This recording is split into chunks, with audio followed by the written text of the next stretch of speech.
Solidarity Notes Labour Choir. This choir was founded in 2000 with a loan from the Vancouver and District Labour Council and is still going strong after 19 years. They have traveled to Cuba and San Francisco, sung on countless picket lines at rallies, union conventions, and protests in support of ordinary people trying to make the world a better place. The choir members are inspired by the amazing legacy of powerful union songs throughout the 20th century. Songs like Put It on the Ground. Oh, if you want to raise the pay, all you have to do, go and ask the boss for it and he will give it to you. Yes, he will give it to you, my friend, he will give it to you. A raise the pay without delay.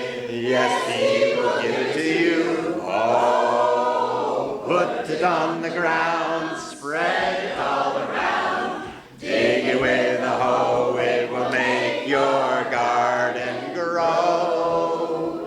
For the men who own the factories of shedding bitter tears, they haven't made a profit in over 30 years. In over 30 years, my friend, in over 30 years. Not one did die in all that time. In over 30 years, oh, put it on the ground, spread it all around. Dig it with a hoe, it will make your garden grow. Say, do you seek equality? We've heard it told you do. We're sure it's very simple, it simply is your due. Just hold your tongue and sweetly smile, we surely cannot fail.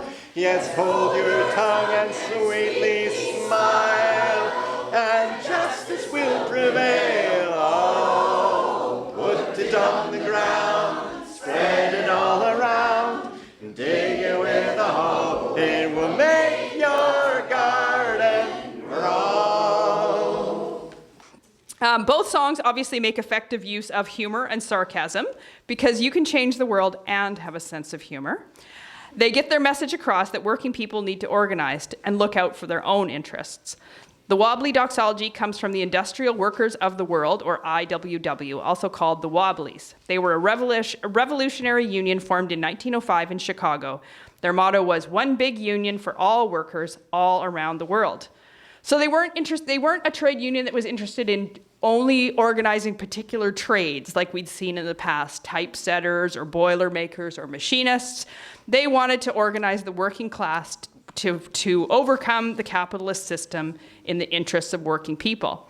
And they're very well known for their songs. Member and songwriter Joe Hill wrote many famous songs which were published in the Little Red Songbook, still a standard songbook used for protest everywhere.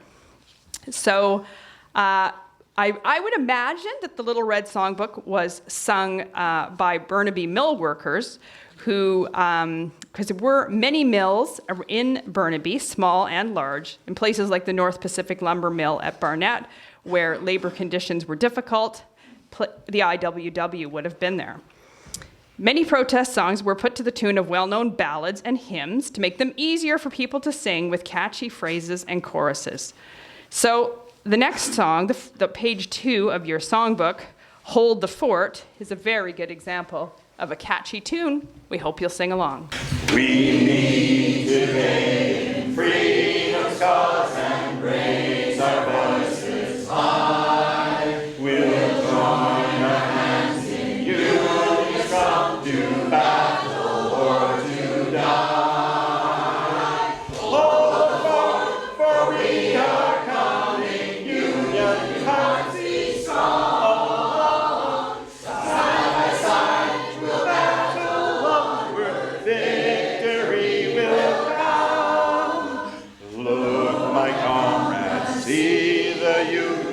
Banners waving high, reinforcements now appearing, victory is nigh. Hold the fort, for we are coming, union hearts be strong.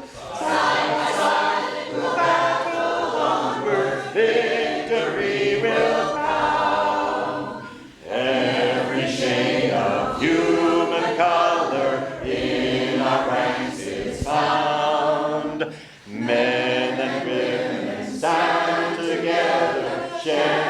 common ground. Hold the Fort was one of those songs that was sung by the Wobblies, but the song's origins actually date back to the American Civil War, when the same music was sung with different lyrics as a ballad.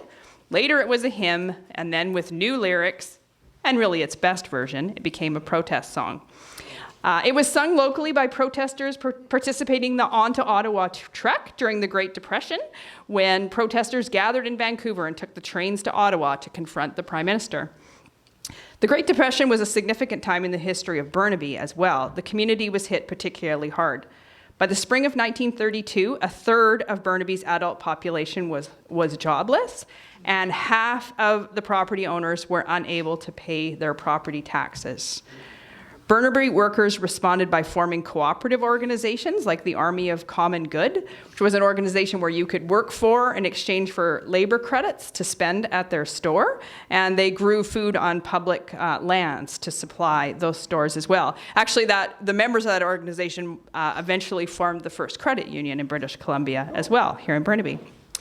Workers also protested, so they found ways to get by, but they also protested their situation and formed the Burnaby Unemployed Association, which pressured government and supported workers' causes.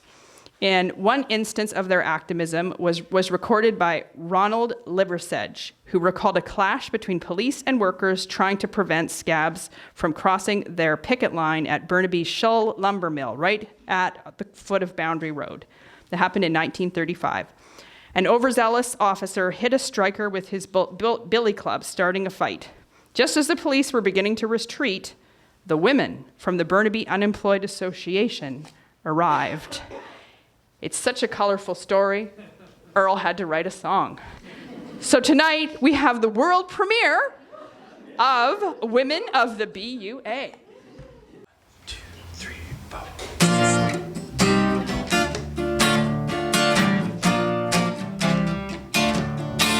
There were 100 cops and scabs at the gate of the Shaw lumber mill. They said, "You can't stop us from going in," but we said, "Oh yes we will." Then one of those cops got handy with a billy and the fist began to fly. We were standing on the brink of disaster, and we let those scabs go by. Then I went down the road and cheered what I did see. The women of the Burnaby Unemployed Association arriving late for tea.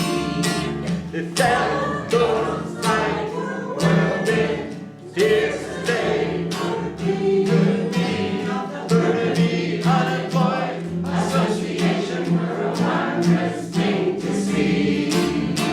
They fell as tops like a whirlwind, as fierce as they could be. Women of the Burnaby Unemployed Association were a wondrous thing to see.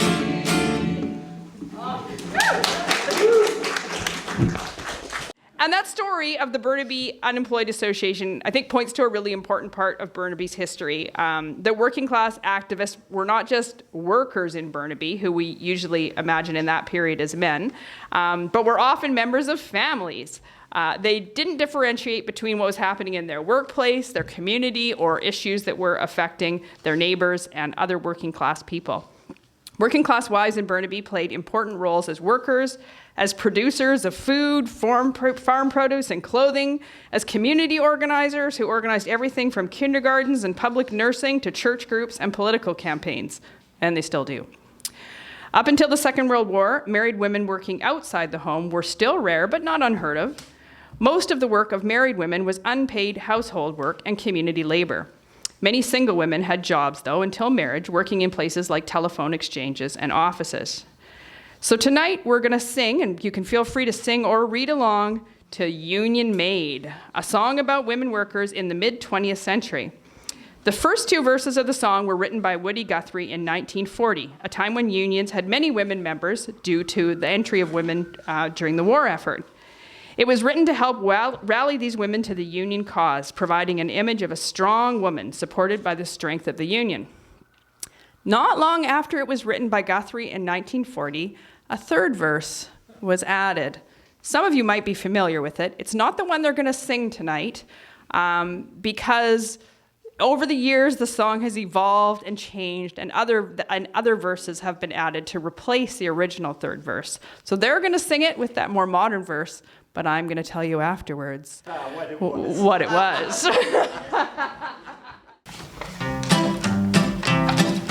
There was a Union Maid who never was afraid.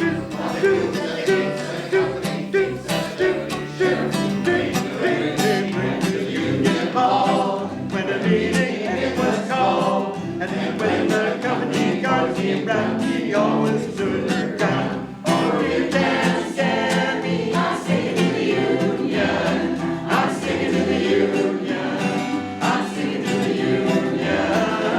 Oh, you can't scare me, I'm sticking to the Union. I'm sticking to the Union till the day I die.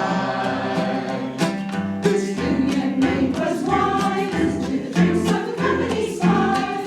She would be filled by a company scoop. She always organized her guys. She always got her way when she struck for higher pay. And she showed her card to the company guard, and this is what she'd say. Oh, you can't scare me, I'm sticking to the Union. I'm sticking to the Union. I'm sticking to the Union. Oh, you can't scare me, I'm sticking to the Union. I'm sticking to the Union till the day I die. You wanna be free, just take a little tip from me. Break out of that mold we've all been sold. You've got a fighting history, a fight for women's rights. With workers must unite, like Mother Jones, these skirt and bones to the front of every fight. Oh, you can't scare me, I'm sticking to the Union. I'm sticking to the Union. I'm sticking to the Union. Oh, you can't scare me, I'm sticking to the Union. I'm sticking to the Union till the day I die, the day I die. Oh, you can't scare me, I'm sticking to the Union. I'm sticking to the Union. I'm sticking to the Union. Oh, you can't scare me. You gals who want to be free, just take a tip from me. Get you a man who's a union man and join the ladies' auxiliary. Married life ain't hard when you got a union card. A union man has a happy life when he's got a union wife.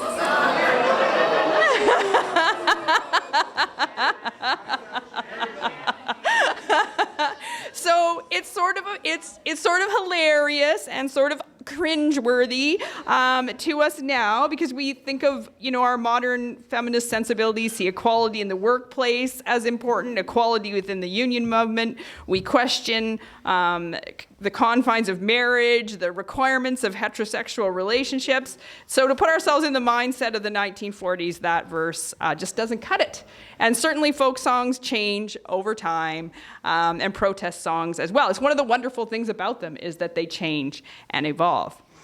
But I think when we look back to what was happening in the 1940s in places like Burnaby, people did long for that chance for peace and stability after the years of the Depression and the Second World War, and maybe that ideal of the West and nest and you, of a suburban home, of a dad that works, of a mom that's home. There was something romantic about that for people. And it was the reality of many people who lived in Burnaby too. It really was a little suburb. Between 1941 and 1961, the population tripled. By 1961, there were over 100,000 people here, and largely that growth was because of suburban housing. And you still see some of those 1950s suburbs especially in central Burnaby. But we would be wrong to think that just because it looked like that activism had died. It had not. Many of Burnaby's post-war families were engaged in the work of community, building voluntary organizations, political organizing, out there working for the CCF, NDP. They formed the Burnaby Citizens Association in 1955, and they were still supporting unions, including the Burnaby Civic Employees Union. They were voting for people who reflected their values, including their municipal councillors, and they were holding them accountable to make sure they were treating their workers right. Those of us in the Civic Employees Union can thank the support of people through the 50s and 60s for the rights that we have in our collective agreement. And in fact, our civic union was the first civic employees union in BC to achieve a closed shop, which we did in 1943. And that's thanks to the political support of Burnaby citizens. By the 1960s, Burnaby was the site of a new type of protest movement with the construction of Simon Fraser University. The campus on Burnaby Mountain attracted young faculty, many who had been exposed to the anti-war movement in the US. And the brand new campus with its radical architecture also encouraged students to experiment with new ideas and question the status quo. The campus became a center for student activism and anti-war protest in Canada.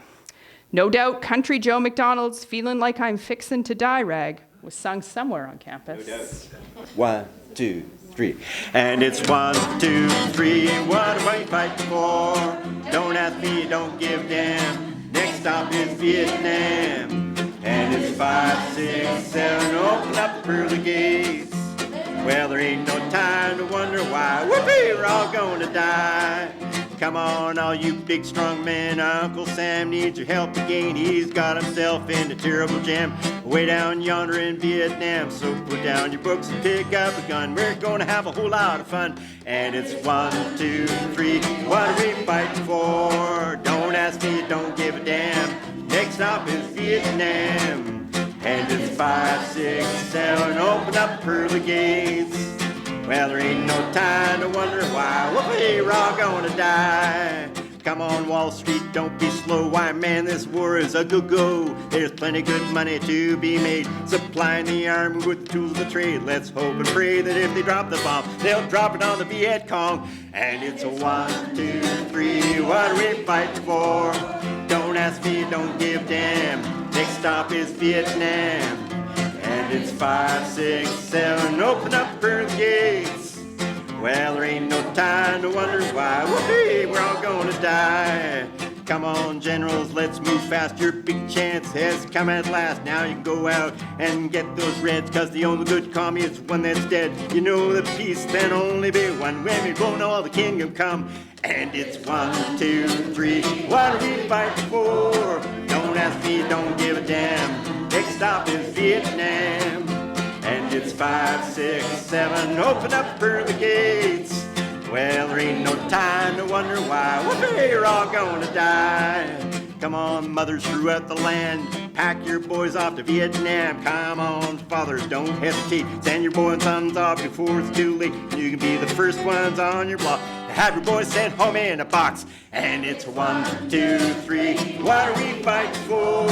Don't ask me, don't give a damn. Next stop is Vietnam. And it's 5, 6, 7. Open up the pearly gates. And there ain't no time to wonder why. We're all gonna die. So one thing I really loved about that song was the way that it connected to the first two songs with that use of sarcasm. And that's quite a thing. Yeah. It's really a powerful theme, I think, that we hear throughout these songs. And back to talking about SFU. Sometimes the protests at SFU are remembered as events, as being about things that were happening elsewhere. That somehow the student protest movement was imported, that it wasn't about Burnaby. But I don't think that's true. I think it would be more accurate to say that social movements and ideas at that time were flowing back and forth across the border, and that issues struck a chord that extended beyond place, but weren't divorced from place. And a good example of that is the case of Leonard Peltier, an American Indian movement activist who fled to Canada after being accused of committing murder in the US. Peltier was imprisoned at Ocala Prison, right here in Burnaby, in 1976. The prison had a long history as a place where political activists were imprisoned, and a lot of those political activists and political prisoners were from BC Indigenous communities. Protests against Peltier's imprisonment, then we can see that the examples that it's a protest of the era that is about something that's happening elsewhere, but it's also connected deeply to something that's happening here. Peltier was eventually extradited to the US, and he remains in jail to this day. Many groups, including Amnesty International, it is a shame, continue to protest his imprisonment as wrongful and a violation of human rights. And it felt like a good time to sing Have You Been to Jail for Justice by Anne Feeney.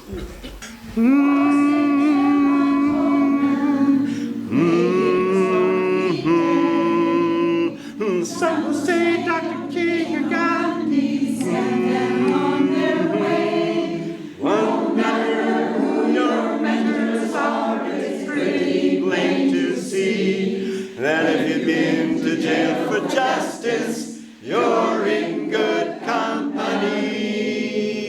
Bum bum, have you been to jail for justice? Bum bum, on your hand, sitting and lying down, our way to take a stand. Have you sung a song for freedom or marched that picket line? Have you been to jail for justice? Then you're a friend of mine. Bum bum. You are fighting citizens. Listen to my song. Laws are made by people, and people can be wrong. Once unions were against the law, but slavery was fine. Women were denied the vote, children worked the mines. The more you study history, the more you can't deny it. A rotten law stays on foot till folks like us defy it. Bum, bum. Have you been to jail for justice? Bum, bum, all your hands. Sitting and lying down, our way to take a stand. Have you sung a song for freedom or marched that picket line? Have you been to jail for justice? Then you're a friend of mine. Bum, bum. Now the law's supposed to serve us, and so are the police. When that system fails, it's up to us to speak our piece. It takes eternal vigilance for justice to prevail. So get courage from your convictions, let them haul you off to jail. Have you been to jail for justice? Bum, bum, on your hands. Sitting and lying down, our way to take a stand. Have you sung a song for freedom or marched that picket line? Have you been to jail for justice? Will you go to jail for justice? Have you been to jail for justice? Oh, you're a friend of mine. All right, you probably suspect that us singing a song about going to jail for justice is related to a contemporary Burnaby event. Maybe we're all thinking about the hundreds of arrests of activists taking place in the shadow of Burnaby Mountain, where a sustained protest against the Trans Mountain Pipeline project has been happening and is happening. So Solidarity Notes would like to share a song from that specific event with us. It's a new song written to the music of an old song called Bella Ciao. The song dates from the World War II era in Italy, when it was sung in protest of fascists, and was rewritten and repurposed as a protest song for the fight against Trans Mountain. Bella Ciao. 1 and a 2 and a 3 and a 4. Stop. Bella ciao, bella ciao, bella ciao. And in Alberta, partisans are waiting. They must take what is there and take it now, now, now. And Justin Trudeau says we must move fast. Another pipeline is our cash cow. Another pipeline right to our coastline, through our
know, when we say that, when we say something is history, it's a way of dismissing it. It's a way of saying, oh, that's not relevant to us anymore.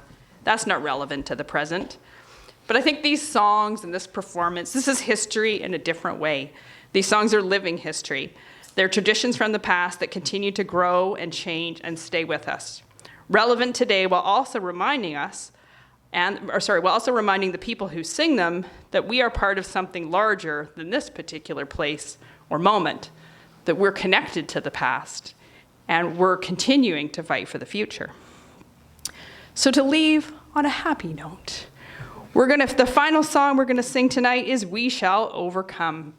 It felt like a great song to sing in this space, an old song that's remained with us. So please sing along. We shall overcome. We shall overcome. We shall overcome someday. Oh, deep in my heart, I do believe we shall overcome someday. We'll walk hand in hand. We'll walk hand in hand. We'll walk hand in hand. We'll walk hand in hand someday. Oh, deep in my heart, I do believe we shall overcome someday. We're not afraid. We are not afraid. We are not afraid. We are not afraid today. Oh, deep in my heart, I do believe we shall overcome Someday, the whole wide world around. The whole wide world around. The whole wide world around. The whole wide world around today. Oh, deep in my heart, I do believe we shall overcome someday. And we shall live in peace. It ends with we shall live in peace. We shall live